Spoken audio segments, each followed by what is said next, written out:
If you're working with a lot of content, the cut, copy, and paste commands help move it around in a file or across the Office apps. Cut and paste is useful when you'd like to move an item from one point in your file to another. Choose what you'd like to move and select Cut, or press Ctrl-X. Place your cursor where the cut object should go, and then select Paste or press Ctrl-V.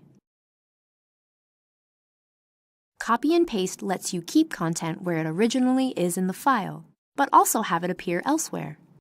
Choose what you'd like copied, and then select Copy or press Ctrl-C.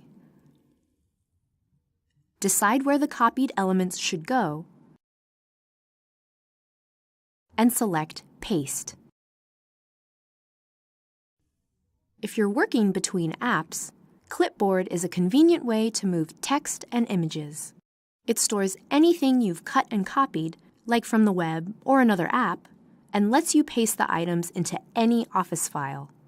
We'll copy this text from the web. And back in our Office app, we'll select Clipboard.